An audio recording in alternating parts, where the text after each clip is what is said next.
안녕하십니까. 저희는 1톤 용달 시장에서 차량의 연계 배송과 전기차 전원을 위한 소프트웨어 솔루션 등을 만들고 있는 주식회사 뿐이라고 합니다. 저희가 생각하는 이제 물류 시장의 문제점은 이 그림에서 다 설명이 됩니다. 차량을 배송하기 위해서 그 배송할 수 있는 구역은 저희가 추적화가 가능하다고 생각을 합니다. 저 구역이 너무 넓으면 저 차량이 멀리 돌아갔다가 돌아올 때 빈 차로 와야 되고, 이게 너무 좁다고 하면 같은 걸 커버하기 위해서 필요한 차량들이 또 많아지기 때문에 회사 입장에서의 비효율성이 드러난다고 생각합니다. 그래서 저희는 최적으로 배송할 수 있는 구역을 실시간으로 라우팅을 하고, 그 구역을 벗어나게 되면 지금 확대되어 있는 두 차량에서 보듯이 직접 차량과 차량이 만나서 물건을 전달하는 방식을 통해서 배송을 완료하고, 그리고 이 차량들을 저희는 전기차로 전환을 하면서 배송 원가 효율성을 달성하는 그런 걸 고민하는 회사라고 보시면 됩니다. 네, 이런 것들을 고민했던 이유는 이제 물류 시장의 변화 때문이었습니다. 생활물류법이라는 게 제정이 되면서 기존의 이제 물류 시장이 주로 이제 돈을 지불하는 주체가 대기업 중심이었던 것이 일반 소비자 중심으로 바뀌고 있습니다. 대기업들이 자기의 제조된 물건을 소비자에게 전달하기 위한 전통물류 3PL 시장이 있었다면, 이제 일반 소비자나 중소유통상공인들을 위해서 3PL보다는 도심 내 물류 시장이 커지고 있는 것인데요. 그분들은 이제 당일에 배송을 받기를 원하시면서 퀵 서비스보다 훨씬 저렴한 가격으로 비용을 지불한다면 충분히 비용을 지불하면서도 물건을 받고 싶다는 니즈를 보여주시고 계십니다. 하지만 전통적인 물류 기업들의 아이디어는 그거에 발맞춰 가고 있지 못하고 있습니다. 인터시티 내 물류, 즉 도심 물류 같은 경우는 허브 앤 스포크 방식이 유효하지 않습니다.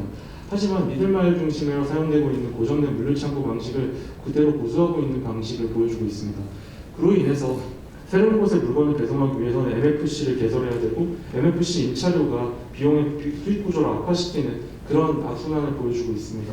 특히나 지금처럼 디젤 가격이 미친 듯이 올라가고 있는 이런 상황에서는 지입 구조화에서 차량을 운행하는 그런 회사들의 경우에는 늘어난 물류 비용, 즉 물류 원가 비용을 통제하지 못하고 있는 것도 현실입니다.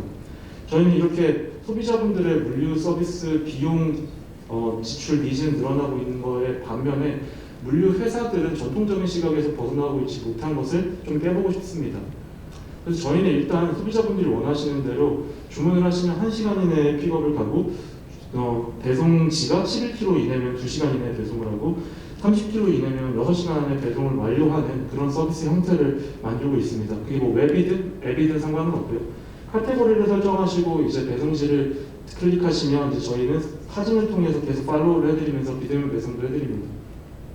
이러한 프론트엔드보다는 저희는 이제 백엔드 솔루션에 집중을 해야 된다고 생각을 하는데요.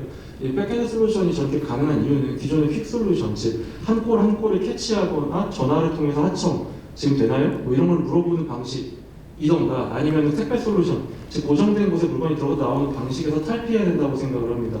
그래서 저희는 스텝 3에서 보시는 것처럼 노란색과에서 빨간색으로 물건을 배송한다고 했을 때, 노란색 구역을 배송하고 있는 차량한테 이제 픽업 요청이 가서 배송 픽업을 하고, 그리고 그 노란색 차량을 배송할 수 있는 구역의 바운더리 끝에서 빨간색 방향망을 통해서 배송을 완료하는 그런 형태를 통해 물류 원가를 낮추는 방식입니다. 그리고 이러한 방식은 기존의 소품종 대량 배송에 맞는 허브 앤 스포크가 아니라 다품종 소량 배송에 맞는 시스템이 될 것입니다. 즉 차량 A라는 차량이 다양한 곳에서 이제 배송이 나와야 하는 물건들을 쭉 픽업하고, 자기가 배송할 수 있는 구역인 A 지역에는 자기가 배송을 끝내고, 못할 것 같으면은 B 차량에게 넘겨져서 B가 맡고 있는 배송지는 B가 배송을 하는 방식이 될 것입니다. 물류 용어로 기술로 하면은 크로스토킹 포인트를 도로 상황에 맞춰서 실시간으로 랜덤릭하게 변경하는 기술이고요. 관련해서 스티커 출하를 했습니다. 그리고 이거를 이제 물류 그 기술 용어가 아니라 물류 이제 저희 노동자들의 용어로 하면은 까대기를 굉장히 나이스하게 하는 회사 기술이라고 생각하시면 됩니다. 그래서 저희 없던 거 만드는 건 아니고 이미 있는 거를 테크놀로지를 입혀서 디지털화 시킨 것 뿐입니다. 그리고 이 차량들을 저희는 그 전기차로 바꾸는 거를 이제 기획을 하고 있는데, 차량들이 보통 이제 100km에서 200km 정도를 하루에 뛰기 때문에 급속 충전기와 매칭하고 워닝을 주는 게 필요합니다. 이제 그런 기술까지도 같이 만들고 있습니다. 그래서 저희 솔루션 형태와 타입은 기본적으로 저희 자체 차량 혹은 코어 파트너 차량에 저는 하드웨어 장비를 탑재해서 온도, 습도, 고도, 그리고 이제 위치 정보를 모아서 저희 자체 데이터를 계속 수집하면서 운송망을 만들어야 되고요. 그리고 실시간 정보, 교통량이나 날씨 같은 경우가 실제 똑같은 도로인데 영향을 이렇게 도착하는 시간에 영향을 미치기 때문에 그런 것들을 같이 버무려서 운송 라우팅을 만드는 게 핵심입니다. 그걸 바탕으로 저희 백엔드 배송 솔루션에서 라우팅을 운송기사용과 소비자용 이제 서비스에 뿌려주는 방식으로 저희 솔루션 형태를 만들어 놓고 있습니다. 그래서 저희는 단지 지금뿐만이 아니라 5년 뒤, 10년 뒤 전기차로 배송하는 시대, 그리고 자율주행차로 배송하는 시대에도 여전히 전화를 통해서 콜을 잡아야 되고 30년, 40년 된 다마스 라보 노후된 차량으로 배송하는 그런 시대가 끝날 거라고 보고 있고 10년 뒤를 바라보는 그런 다양한 기술들을 개발하는 그런 회사라고 보시면 될 것 같습니다. 그럼 현재는 돈을 어떻게 벌 거냐? 단순합니다. 다마스 라보 1톤 용달 세그먼트 차량들을 저희는 최대한 많이 모으고 그걸 코어 파트너십을 맺을 겁니다. 그리고 저희 자체 차량도 직접 구매를 해서 영업용 번호판을 구매하고 있습니다. 그 모아진 코어 파트너사와 자체 차량을 바탕으로 현재 다마스 라보가 배송하는 시장인 전자제품 중간 유통 그리고 과일청과 동대문 로또매 시장과 관련된 곳에 저희 서비스를 드릴 겁니다.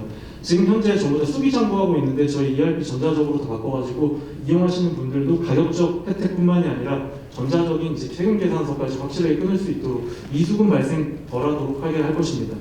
그리고 저희는 그들로부터 배송비를 수취하는데 자체 배송과 외주 배송이 섞여 있다 보니까 아무래도 외주 배송 기사님들한테 정산을 해주고 남는 돈이 저희의 영업이익이 될 것입니다. 그리고 자체 배송과 외주 배송을 섞어서 배송하면서 운송 라우팅을 설정하는 방식인데 버스처럼 저희가 한 버스 노선 갈 때 물건 2개, 3개 싣고 가면 마진율 올라가는 것처럼 저희 또한 똑같습니다. 운송 라우팅 돌면서 2개, 3개 같이 갖고 가면 더 확실하게 마진율을 개선시킬 수 있는 모델입니다. 그래서 저희가 이 타겟하는 시장 얼마나 되냐? 1조 원 정도 됩니다. 이건 통계청에서 추산한 자료이고 개별 용달 차량의 평균 매출과 차량 대수를 곱한 시장입니다. 저희는 장기적으로 10%까지는 충분히 저희 회사가 가져올 수 있다라고 생각을 하고 있고요. 이 시장 가져올 때 전기차라든가 RP 장비들 써가지고 더 효율적으로 가져오겠다라는 목표 가지고 있습니다. 그리고 물론 이 1조 원이라는 시장이 기존의 전체 우리나라 유분 시장 47조에 비하면 작은 시장이지만 다행히 다마스 라보만 집중하는 회사들이 없기에 저희 또한 빠르게 캐펙스와 빠르게 시장 침투를 진행한다면 충분히 빠른 스케일업이 가능한 그런 모델이라고 보고 있습니다.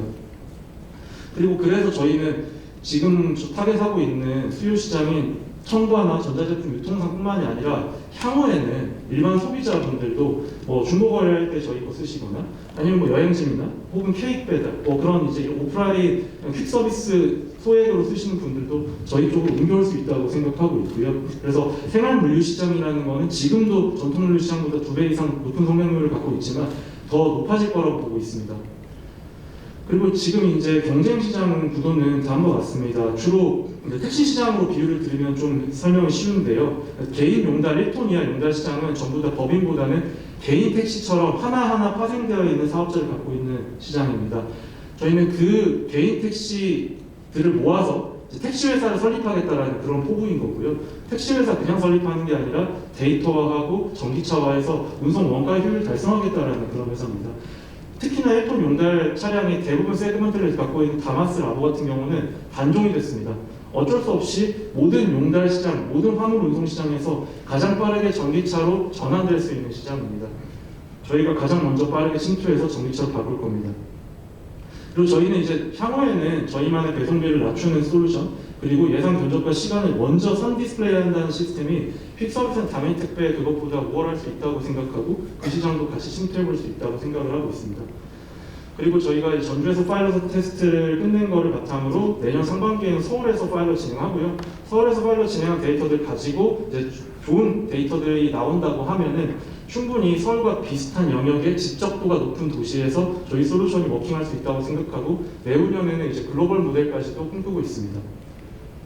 그래서 저희는 현재 프리-A를 진행을 해보려고 하고 저희가 운송 규제 산업이다 보니까 영업용 넘버판을 얼마큼 자체적으로 확보하느냐가 자산화의 가장 핵심입니다. 그러다 보니까 내년 지역의 서울 지역의 파일럿을 제대로 돌리려면 지금 필요한 자금 정도로 해서 40에서 50% 정도를 가지고 직접 차량을 구매하고 화물 주선 사업자까지 갖춘다면 좀 빠르게 파일럿 테스트 해볼 수 있다고 생각을 하고 있습니다. 그래서 저희는 택시로 생각하면 IM 택시 모델을 용달 시장으로 가져온다라고 보시면 가장 쉬운 이해도가 되실 겁니다. 그래서 저희 모델 자체가 솔루션을 만들어 놨고 차량만 계속 붙이면 매출이 늘어나는 모델이기 때문에 전형적인 모빌리티 스케일업 모델이고요.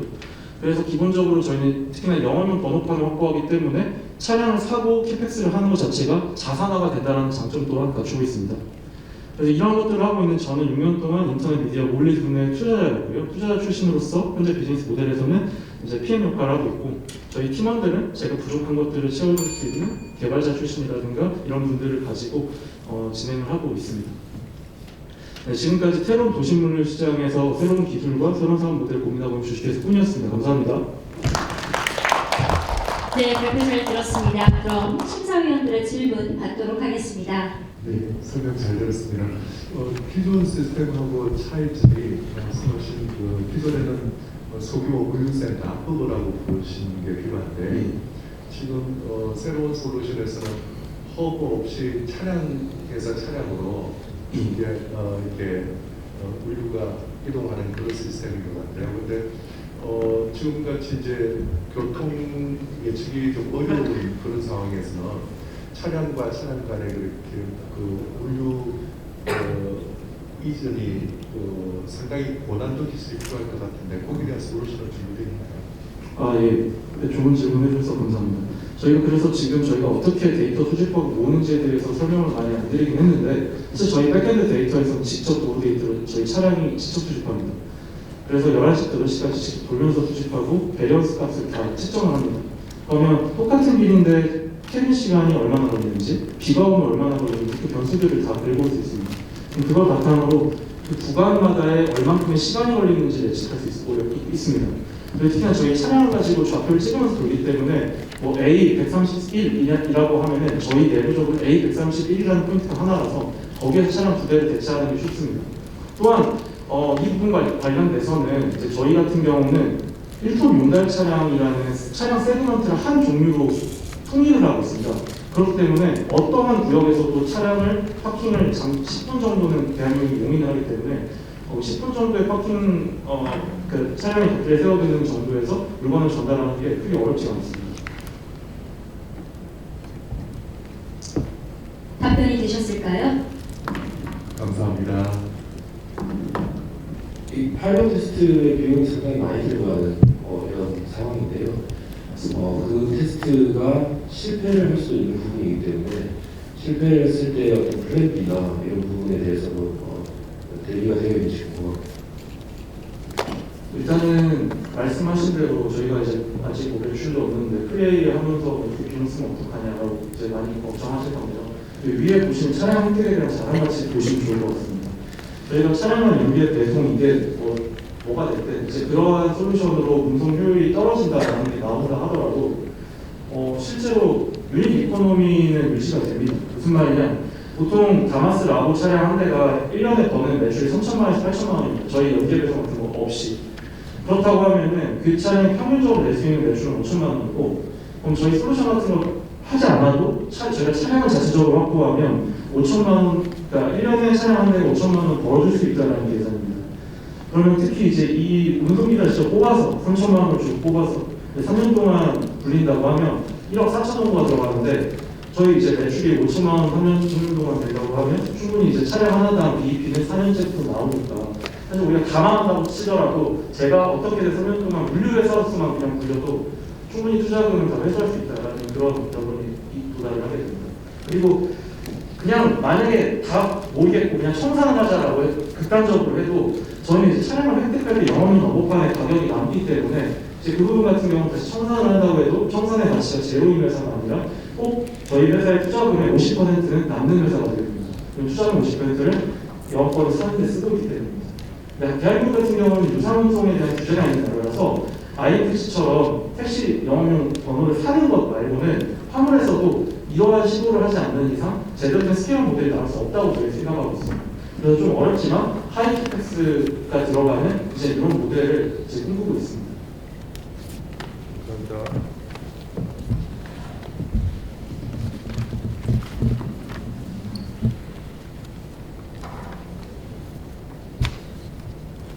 네, 지금 10초 정도 남은 관계로 질문 여기서 끝내도록 하겠습니다. 후에 발표 여기서 마치도록 하겠습니다. 수고하셨습니다. 감사합니다.